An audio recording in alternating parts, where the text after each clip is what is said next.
Então, Roberto, continuamos. Então, complementando o que a Renata disse, de nada adianta você ser um grande rei com palácios maravilhosos se você não tem os seus súditos, se você não tem as suas pessoas, se você não tem as pessoas para quem administrar. Então, eu acho o seguinte, o que a Renata fala com propriedade, o foco da nossa distração vai ser em você, nas pessoas, no seu sofrimento, na sua alegria, na esperança de um futuro melhor. E, Renata, você falou saúde, não adianta, é a mesma coisa você ter uma Ferrari ou não ter um motorista para dirigir. Porque o cara não sabe dirigir, vai bater o carro, vai machucar o próximo. A saúde nossa, de uma maneira geral, nosso plano de saúde, que chama o SUS, ainda com a deficiência que tem, a limitação que tem países como os Estados Unidos não tem esse plano, a começar. Mas, sabe o que acontece? Eu acho que é muito jogo de político, é muito jogo de empurra-empurra, com interesse próprio, não interesse coletivo. Acontece muito, as pessoas ficam na fila do SUS por falta de uma canetada. E essa canetada pode vir de quem? Ah, não, tira um, coloca outro. Esse é o sistema. Sabe o que a gente percebe? Não adianta a gente politizar a saúde, né? Nós temos grandes estruturas aí que funcionam dentro do município, que funcionam bem, mas que estão sendo politizadas. E a gente não pode permitir que isso aconteça. E onde você faz a politização, e aí politização partidária, vamos dizer assim, de uma política que é pública, né?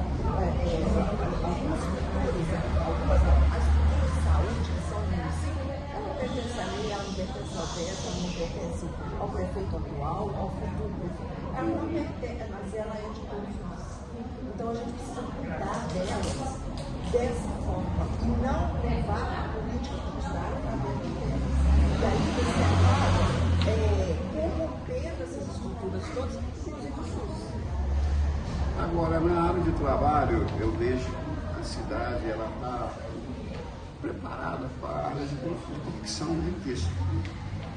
É a possibilidade, soprando, e da Renata, vocês ganhar, trazer mais empresas diferenciadas, sem ser costura, porque o que acontece? Muitas das vezes as pessoas reclamam com a gente porque eles têm uma tabela de pagamento.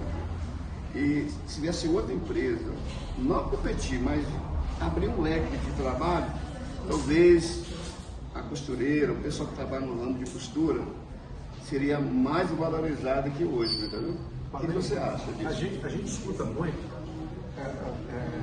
muitas pessoas falando o seguinte: eu trabalhei minha vida toda atrás de uma máquina de costura, eu quero outra coisa para o meu filho. A gente não pode deixar de ter sensibilidade com o sonho das pessoas. A gente também não pode virar as costas para o ramo que mantém São João em pé. 1/3 da mão de obra de São João, ela é absorvida pelas confecções, pela indústria têxtil de São João. Então é um segmento importantíssimo para a economia de São João. Verdade. Agora, ao mesmo tempo, não se pode perder de vista o desejo de pessoas para trabalhar em outros segmentos, modeleiro, em tecnologia da informação, etc. e tal. Nós temos no nosso plano de governo um projeto que se chama Desburocratizando, Descomplicando, onde nós vamos dar condição para que as pessoas possam empreender e se qualificar. Por que eu estou falando qualificar, Pamé? Não adianta eu chegar e virar e falar assim, tentar atrair uma empresa de tecnologia para São João se eu não tenho analista de sistema e mão de obra para ofertar para ela. Ele não vem para cá. De nada adianta chegar e virar e falar assim, olha, vamos instalar uma loja de móveis aqui se eu não tenho gente, eu não tenho marceneiro com condição de trabalhar com ela. Então eu preciso primeiro, antes de chamar empresas, eu preciso qualificar minha mão de obra, eu preciso qualificar meu cidadão para que essas empresas se mostrem interessadas em vir, às vezes sem eu chamar. Por exemplo, uma iniciativa que eu acho interessante, São João tem tradições que foram esquecidas. Nós tivemos grandes indústrias no ramo calçadista, a Dessan, a Silder, o Dragão. Então existe Dessan, eu falei Dessan. Então assim, nós temos gente altamente gabaritada para trabalhar nesse ramo. Por que não tentar trazer ou ressuscitar as indústrias que foram grandes no passado, se houver condição, porque nós temos mão de obra preparada e qualificada para suprir. Nós tivemos grandes marceneiros no passado, tinha a marcenaria do Luciano, né? A gente pode revisitar esse capital humano e talvez trazer uma Montana, como é o caso do Descoberto, para trabalhar aqui. Então existem grandes possibilidades, Mas antes de falar que vai trazer empresa, eu preciso preparar a mão de obra para as empresas que, porventura, eu consiga trazer para São João. E no nosso plano de governo existe projetos, inclusive nós temos aqui uma agência de desenvolvimento brilhantemente administrada pelo Geraldinho, que busca incansavelmente a capacitação. Mas nós tivemos agora numa confecção e falando o seguinte: de nada adianta o Geraldinho oferecer cursos de capacitação se a população às vezes não entender e participar dessa capacitação. Também não se pode perder de vista a realidade. Às vezes a pessoa entra numa confecção 6 horas da manhã, sai de lá 4h30 da tarde esgotada, vai em casa, tem que fazer comida, arrumar a família e depois ir frequentar um curso. Às vezes ela está esgotada, ela não aguenta. Mas assim, há que se ter a contrapartida, o interesse da população, o poder público atuar como indutor de desenvolvimento, proporcionar esses cursos para que as pessoas possam se capacitar e, se elas quiserem buscar outros segmentos, que elas se qualifiquem, que do Beto e da Renata, elas vão ter pessoas incansavelmente imbuídas de trazer indústrias que permitam a ela trabalhar em outras atividades também. É certo? Você falou, negócio a área de fazer móveis, essas coisas. Eu tive há 8 anos atrás, lá em Rodeiro. E conversando lá com... Rodeiro tem selaria, se eu não me engano. Né? Isso. Aí eu tive lá conversando com o pessoal lá e falou que é o seguinte: a maioria da mão de obra veio de Guarani. E tem um ônibus que leva eles de manhã e traz eles à tarde. Eles almoçam lá mesmo. Então, quer dizer, você falou, não adianta abrir uma empresa sem receber a mão de obra. Aí vai ter que gerar emprego fora, o pessoal vai vir para cá, os daqui não vai ter emprego. E o que você acha, Renato? Algum projeto assim similar, como o Beto está falando, sobre o trabalho? O que me empolga muito é essa sala, que a gente pode chamar, né, da sala do empreendedor. Você dá assessoria jurídica, contábil, e muita gente quer sair da informalidade e às vezes não consegue. Então isso me empolga muito, porque assim, não consegue e às vezes não tem condições de pagar por aquele serviço que vai orientá-la. Né? Se o município disponibilizar, você acaba abrindo outras portas, você acaba facilitando isso para essas pessoas. E isso é muito importante. Talvez daí surjam iniciativas que a gente nem imagina. Existe também, uma demanda. Nós visitando as comunidades, os bairros, nós vimos que existem muitas faccionistas que trabalham dando suporte às grandes confecções, mas que elas não são nem formalizadas. Elas não estão. Então, assim, essa sala do empreendedor ou esse processo desburocratizando, ele vai dar condição para aquela trabalhadora que queira formalizar, porque muitas das vezes ela vive com o dia e com a noite. Se ela adoecer e não tiver produção, ela não recebe no mês seguinte. Quando você se formaliza e se constitui um MEI, se você ficar doente, você consegue receber um benefício do INSS e consegue pagar suas contas e sobreviver. Então tem uma gama muito grande de pessoas que estão na informalidade. E esse projeto nosso visa trazer o quê? As pessoas que ainda não estão formalizadas, seja com um MEI, seja com uma microempresa, para que elas possam ter assistência e, no caso de às vezes de uma doença involuntária, elas têm assistência através da previdência social. É verdade. É muito bom conversar com vocês. Vocês esclarecem não só a mim, mas todo mundo que vai ver esse vídeo aí, a população, né? E sabemos que temos 5 candidatos, 5 opções diferentes, né, Beto? Verdade. 5 opções, que amanhã você fala, botei mal no um, no outro. Não, tinha 5 opções, centenas de candidatos a vereador. Mas aí eu te pergunto, na área de trabalho, você falou de educação e o lazer, o esporte, de uma maneira geral. É um projeto assim, que teve um prefeito que tinha um projeto de fazer igual o Campestre tem ali, abrir para o sócio, servidor público da prefeitura. Mas tipo assim, qual projeto você tem para a área de lazer, esporte, que vocês podem falar para o povo aí que está vendo vocês aí? Eu aprendi do meu pai o seguinte: se você tem 2, 3 filhos, se você vai fazer para um, você tem que fazer para todos.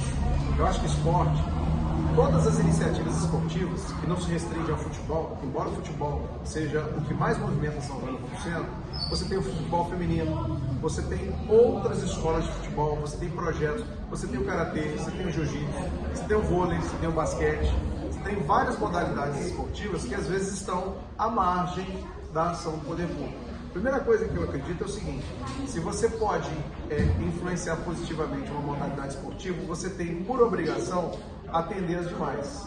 A gente recebe, às vezes, muitas reclamações, a gente acompanha nas redes sociais, existem iniciativas fantásticas feitas pela sociedade civil, Projeto Três Marias, Palmeirinha, que às vezes não tem o incentivo e o auxílio do poder público, percebe? Então, assim, existem trabalhos que estão sendo bem desempenhados, mas são trabalhos setorizados, focados num único grupo, e ao passo que outros mais ficam à margem dessa atuação do poder público. A primeira coisa que a gente tem a dizer a você, esportista, a gente vai olhar o todo, né? Eu acho o seguinte: se pode para um, tem que poder para todo mundo, é sério? Se não pode para um, não pode para nenhum, né? Não dá para ser só um grupo como foco de atenção da prefeitura. Esse é o primeiro ponto. Eu acho que São João, nós temos uma tradição forte, firme, de ser uma cidade festeira. Nós tivemos sempre os melhores carnavais, as melhores exposições. O que aconteceu? O que aconteceu que São João perdeu essa característica? Eu saí aqui em São João e era incomum, não era incomum, se eu quisesse ficar a noite inteira nas baladas, conversando, compartilhando com meus amigos, a gente tinha gente. Hoje em dia você chega na cidade, 11 horas, não tem mais ninguém. A gente precisa resgatar isso. Como resgatar isso? Através de iniciativas, trazer a comunidade para dentro das escolas para práticas esportivas, trazer boas atrações para o carnaval, para a exposição, injeção de morfina não, é injeção de adrenalina na veia. Trazer, como é que a gente conserta o carnaval, Flamengo? Você me dá um som e uma tomada, porque não tem sentido você colocar um som, você ligar um som no carnaval 7 horas e meia da noite.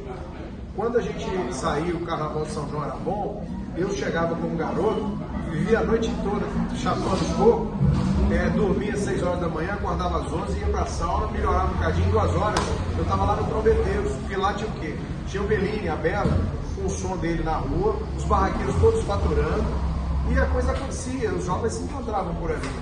Não adianta você colocar carnaval sendo administrado às vezes por pessoas que não têm afinidade com aquilo. Não gosta, né? Não gosta de carnaval, porque carnaval, minha avó falava, onde os jovens vão para a rua e o jovem é o que monta essa cidade. Então, assim, voltar a ter atividades desde tarde, trazer boas atrações. Às vezes é um ano que você gasta, você investe um pouco mais, mas volta, resgata, que nós já temos um bom nome de uma cidade com festas de tradição. Sim. Fazem carnaval em São João também, nós temos grandes nomes na música também, né?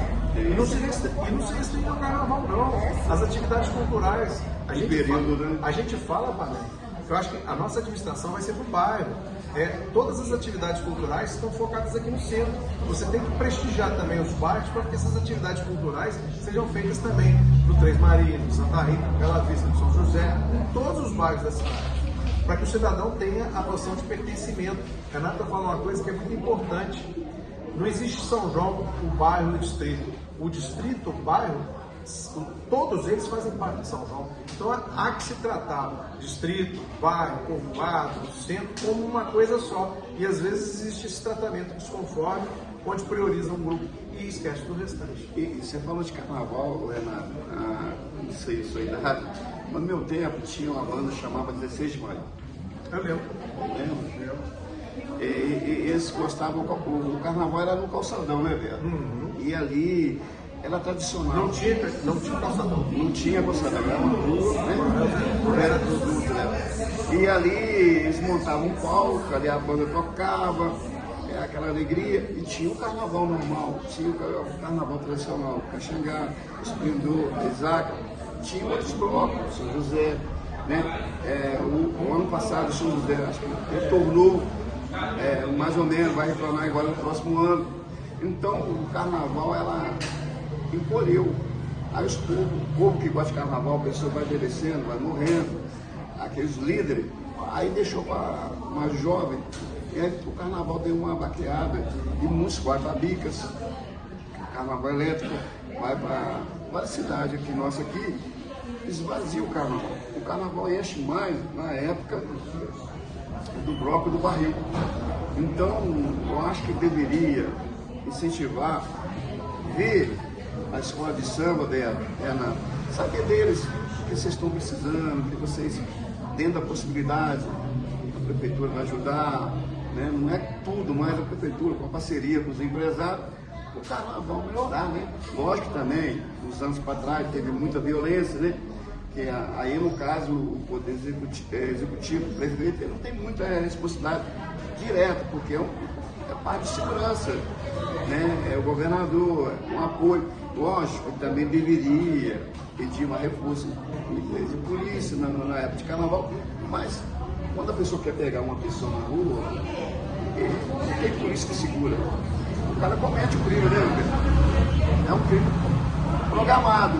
Agora, quando está no grande aglomeração, tem que ter polícia, né, Leandro? Sim, sim. E a gente tem como exigir, Fabinho, a gente tem como exigir da Polícia Militar do Estado que ele cumpra o seu papel. Nós temos convênio com o Estado, quando a gente repassa recursos, a gente aí, Beto, continua. A gente repassa para o Estado recursos que são fundamentais para que a polícia desenvolva a sua atividade. Se a gente dá esse reforço para o Estado, se a gente dá esse reforço para o Estado, você tem que exigir a contrapartida. A gente tem um projeto onde a gente pretende disponibilizar servidores públicos concursados para que desenvolvam atividades administrativas que a polícia eventualmente gaste seu policial para fazer preenchimento de boletim de ocorrência, etc. e tal, e só dispensa o seu policial para que ele tenha atividade na rua. Porque o policial na rua ele gera segurança, sensação de segurança, né? Não dá para se ter um policial aquartelado.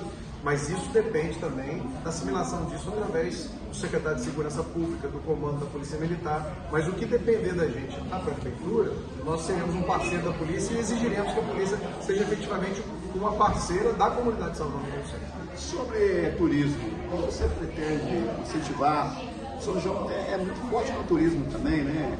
E antigamente muitas pessoas vinham, não só para o carnaval, vinham em outros períodos também, sem ser carnaval. Tinha uma festa junina muito boa, várias igrejas aqui no distrito, é coisa que é tradicional, está diminuindo, Roberto. A gente entende que estão perdendo algumas tradições. Por exemplo, tinha a festa taruense ausente que não existe mais. Foi feita uma iniciativa boa, o Canta São João, mas a comunidade Taru, ela tinha identidade com a festa taruense ausente. Os dois eventos podem acontecer. Ao mesmo tempo também, existem atividades que poderiam estar sendo desenvolvidas em Carlos Alves, em Roça Grande. Não é só num ponto, mas compartilhar esse tipo de coisa com todos os distritos e no centro de São João também. Resgatar as festas tradicionais, as festas que existiam no passado. Ao mesmo tempo, a gente tem duas vertentes do turismo que são muito interessantes. O turismo de evento, que é o turismo de festa, de carnaval, de exposição, etc. Tal, que faz a economia girar, mas tem também o turismo ecológico. Ecológico e o fomento, por exemplo, a atividade, por exemplo, eu posso ir de compras. A gente tem cachoeiras maravilhosas aqui, tem a Cachoeira da Fumaça, a Cachoeira do Ituí. A dona da Cachoeira do Ituí já explora aquilo comercialmente, mas você precisa, o poder público precisa colocar talvez a visitação ali em outras cachoeiras mais, dentro do circuito ecológico. A gente pode se valer também da estrutura de turismo que existe em Descoberto, na Serra do Relógio, percebe? Então existe aí uma simbiose, uma complementariedade que pode fazer São João desenvolver muito nesse ramo, percebe? Além de um exemplo que eu falo que eu importei do Uruguai. Quando eu fui ao Uruguai com a minha esposa, tem uma iniciativa muito interessante. Veio um ônibus nos buscar para nos levar para uma vinícola para mostrar a produção do vinho desde a plantação da uva, né? No São João nós temos assim, essas preciosidades, não para a plantação de vinho, mas nós temos aqui grandes alambiques que produzem cachaças de alto padrão, como a Tarumana, como a Araci. Nós temos aqui a Fonsequinha, a Duquesa. Então, por que não a gente tentar incentivar que venham grupos, por exemplo, nós podemos buscar grupos em Juiz de Fora para fazer uma visitação nessas propriedades e, como foi feito no Uruguai, levá-la para um restaurante para que esse turista venha gastar o seu dinheiro aqui. Percebe? Então tem uma série de iniciativas que podem ser melhor desenvolvidas, que às vezes estão agavetadas por falta de incentivo, falta de apoio. E a função do poder público é justamente isso: resgatar, revisitar essas demandas para que a gente possa desenvolver a cidade cada vez mais. Beto, eles falam que São João está no cotovelo, né, Beto? Mesmo cotovelo. Roberto, eu acho que é uma coisa lá atrás, mas que reflete hoje. São João tem capacidade, Roberto. Eu sei que não deve estar no seu plano de governo, né, da Renata, mas começar você ganhando, tipo assim, melhorar mais assim, o conhecimento da cidade, que São João é conhecido como a cidade do carnaval, né?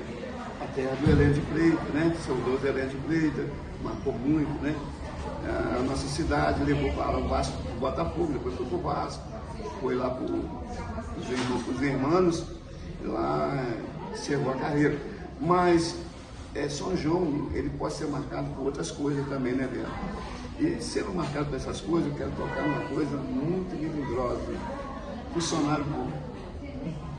É uma coisa meio melindrosa, porque muita gente não gosta de comentar, porque principalmente na época de eleição. O que você está vendo? O que você pode fazer para o servidor público, Beto? Olha só, amém. Eu já dei uma dica no início da nossa entrevista aqui. Eu acho que assim, o verdadeiro diamante que a prefeitura tem é o servidor público concursado. Você tem contratados e comissionados que podem estar empenhados, que são pessoas imbuídas de boa vontade. Mas os comissionados, os contratados, eles vão e vêm. Os prefeitos vão e vêm. Quem fica é o servidor concursado efetivo. Eu acho que o verdadeiro diamante da prefeitura é isso. E o servidor público concursado, ele ficou muito desestimulado nos últimos 8 anos, ao nosso ver. A gente recebe muita reclamação nesse sentido. A nossa visão é que nós vamos, professor, servidor, tirou os benefícios, por exemplo, hoje prefere-se jogar 150 quilos de comida fora do que alimentar os nossos professores, as nossas cantineiras. Como assim, né? As escolas, tradicionalmente no governo do senhor Antônio Jacques, da doutora Edmeia, do Sérgio Balaim, do Wagner, eles sempre fizeram as suas refeições nas escolas, os professores, as cantineiras, os auxiliares que trabalhavam lá. Hoje em dia eles não podem fazer suas refeições. Por quê? Aí eu acho que essa pergunta tem que ser feita ao atual prefeito e à secretária, que por sinal acho que andou muito mal fazendo isso, porque já era um benefício já incorporado ao patrimônio do servidor. Hoje prefere-se julgar comida fora do que permitir que eles façam as suas refeições na escola. São João não pode, mas Descoberto pode, Rochedo faz, Bicas faz, Juiz de Fora faz. Só São João. Só São João. Parece que a lei criou-se, eu não sei até que ponto isso é verdade, mas chegou ao meu conhecimento, mas não pode porque tem uma orientação que não pode ser feita assim e tem gente levando comida para casa. Eu te pergunto, amigo, quando você está com dor de cabeça, você corta a cabeça ou toma um comprimido? Eu tomo um comprimido também. Está havendo desvio. Pune quem está desviando, mas não pune todo mundo porque está havendo desvio, porque aí é como se você fosse cortar a cabeça quando você está com dor de cabeça. Então não tem sentido você jogar comida fora e não permitir que as refeições sejam feitas dentro das escolas, assim como eram feitas durante muitos anos. Apesar, eu acho que a gente vai ter que ter um trabalho de motivação do servidor público. Está muito desanimado. Isso não quer dizer, Pamela, que a prefeitura vai virar a casa da mãe Joana. Você tratar as pessoas com dignidade não quer dizer que você vai permitir que todos façam o que quiserem. Não. O servidor público não pede isso. O servidor público pede que ele seja tratado com decência, com dignidade, com o respeito que ele merece, para que ele possa prestar para a população, para a comunidade de São João, o serviço que ele sempre bem desempenhou durante vários anos e que nos últimos anos ele vem estando... Desculpa te interromper. Não, tudo bem. Sabe uma coisa sabe um compromisso nosso? É um compromisso. O que aconteceu com o salário do servidor? O salário do servidor era pago no dia 15 e no último dia do mês, no dia 30, né? Se dia 31 era no dia 30. Depois passou-se, essa administração passou o salário no dia 15, continuou no dia 15, que é a quinzena, e passou-se para o 5º dia útil. Os servidores, eles não agradaram nessa medida. Eu sou servidora, você sabe disso também. Né? Os servidores não agradaram. Então, é um compromisso nosso, e isso a gente já vem conversando há muito tempo, de voltar o pagamento do servidor para o dia, continuar na quinzena, da forma que é, mas voltar para o dia 30, que é o último dia do mês. É mais fácil de eles se organizar. Eles colocaram isso, não é por causa da pandemia que estava acontecendo. podia gastar tanto dinheiro, não, né? Eu creio que se quis colocar dentro da prefeitura o regime que era praticado nas confecções, do mesmo jeito. Só que assim, são coisas diferentes, são realidades diferentes. A prefeitura tem disponível esse numerário para poder fazer o pagamento da forma como era antes. Não há necessidade de se romper e criar talvez um desassossego no servidor. Então esse é um compromisso que a gente assumiu. Vamos voltar ao que era antes, da forma como era antes, porque agradava o servidor. Então vamos lá agora para finalizar, Alberto, você que você está aí agitado, deixar bem claro, Paula, o Tony, Francisco, o Pedrão, meus amigos, conversar comigo, não sou jornalista, não sou nada, sou servidor público, que a gente está perguntando para a gente saber qual o melhor candidato para eu votar e você votar. Agora, por que Beto? Marreco. Por que Marreco? Marreco, amém, foi o seguinte, a gente está aqui na Rua Barão de São João. Ali tem onde é hoje a Secretaria de Educação, ali era a casa dos meus avós. A minha bisavó tinha aquele laguinho e lá colocavam os marrecos selvagens brasileiros, né? E o meu avô sucedeu minha avó, manteve a tradição, só que era comum antigamente se caçar os marrecos. Aí o caçador matava a marreca e ficava carinhado, 12, 15 marrecos. Trazia para o meu avô cuidar. Meu avô era médico, não tinha muito tempo. O nome dele? Dr. Ilho Vieira Lima. Ah, conheci muito. Num dado momento eu falei assim, eu já tinha uns 9 para 10 anos, falei, avô, você não tem tempo para cuidar dos marrequinhos, deixa que eu cuido. E eu passei a cuidar dos marrequinhos. Só que marreco, amém. Marreco tem um olfato melhor do que de cachorro. Quando eu fiz 14 anos, meu pai me entregou a chave de casa. Toma, meu filho, agora você faz o seu horário. Garoto, 14 anos, com chave na mão, vai chegar em casa 2, 3 horas da manhã, quase todo dia. E assim era. São João era menor, tinha 16, 17 mil habitantes. Isso aqui era muito vazio. E aqui em frente à minha casa, morava o Dr. Hélio Castro Cunha, pai do Elinho, advogado. Eu conheci muito. Ele era promotor de justiça aqui. Uma casa de Manchuri.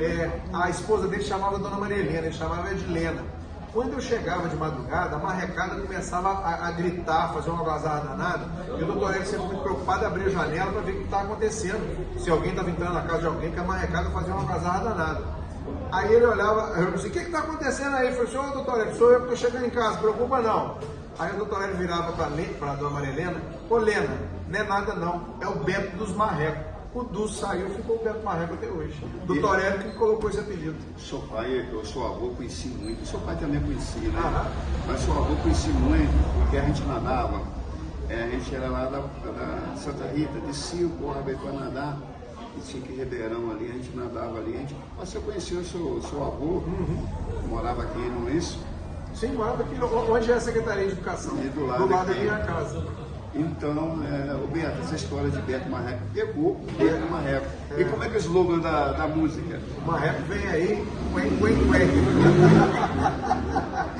Renato, Pegou também. Renato, fala um pouquinho você, para finalizar, você como jovem, Só eu que sou jovem.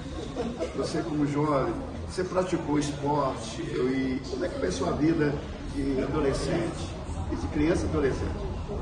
Amém. Eu sou filha de 2 funcionários públicos.